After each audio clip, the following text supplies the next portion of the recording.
Are his days numbered? Is the game up? Is the end about to come? Who am I talking about? Well, we're talking about Tier Keir, Captain Flip-Flop. The Labour Party seems to be imploding. So as of yesterday, all of a sudden, lots of rumours started flying around that a leadership challenge was going to be mounted. And the name put in the frame was Wes Streeting, the current health minister. Now, I've put videos on ages ago saying that I didn't think Starmer would last, that I thought he'd be gone. I gave it a deadline of about next May when the local council elections take place. But maybe there's manoeuvres happening even sooner. And when I made those videos, I said, to my mind, the only man that could replace him and possibly improve the image of the Labour Party would be Wes Streeting. Because if you look around, who else is there? David Lammy? Really? Yvette Cooper? Really? There's nobody else. Wes Streeting is the acceptable face of Labour. He's smart, he's articulate, he looks the part, and he's done a sort of an all right job with the NHS.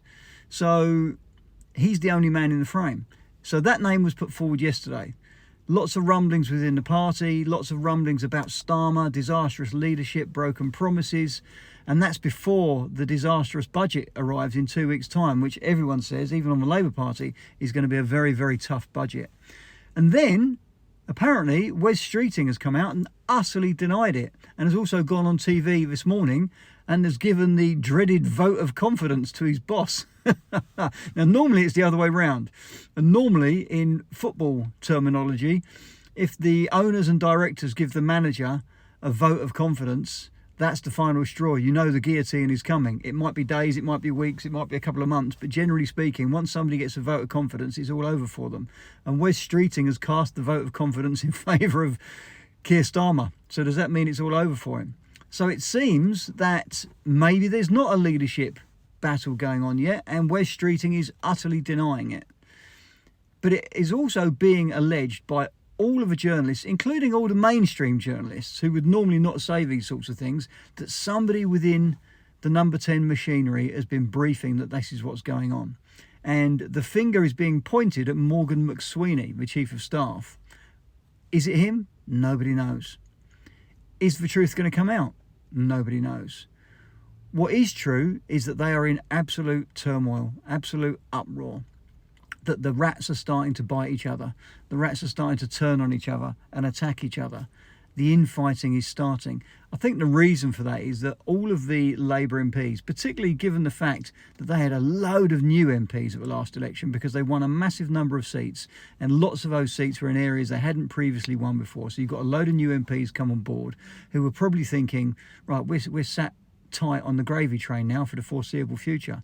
And they're all now looking at it 18 months in thinking, it's pretty likely that I'm going to be out of work again in 3 years' time. We need to turn this around. We need to do something different.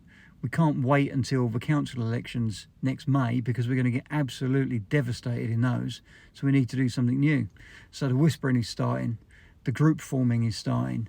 The knives in backs is starting. So whether Wes Streeting has campaigned against Keir Starmer or not, his name has been put forward, and I think that's because people within the party recognise that he might be the only man that can do the job. So it may well have been that his name has been whispered in the corridors even without his knowing and without his agreement. That sounds like what's gone on, and it sounds like there's somebody within the machinery of number 10 who thinks that Keir Starmer is a lost cause, who thinks that he's not doing the job very well, who thinks he's not up to it, and they're starting to grinding the wheels of getting rid of him. Once this happens, the end is nigh. It's just a question of when. So the budget is in 2 weeks' time. 2 weeks today, I think it is. That's not going to go down well. If they raise if they raise income tax, which they absolutely promised they would not do, or if they raise national insurance on individual people, or if they raise VAT, all of which they promised they would not do, then they've broken one of their major promises in their manifesto. They've gone against their word. They've broken dozens of other smaller ones, but this would be a major, major, major one. The press will hammer them. The public will hammer them. They could easily be down to 14% in the polls, 12% in the polls at worst case scenario in 2 weeks' time. If that happens, they would be in 5th place of all of the parties. It would be the most disastrous showing from any government ever in history. He will have to go. Absolutely. He can't survive. It will just be a case of when. They might limp through to the new year. They might get Christmas and the new year out of the way, because I think they shut down for about 2 weeks over that period anyway. But the knives are out. He's a goner. Tier Keir, Captain Flip Flop, will be no more. Coming soon. Watch this space.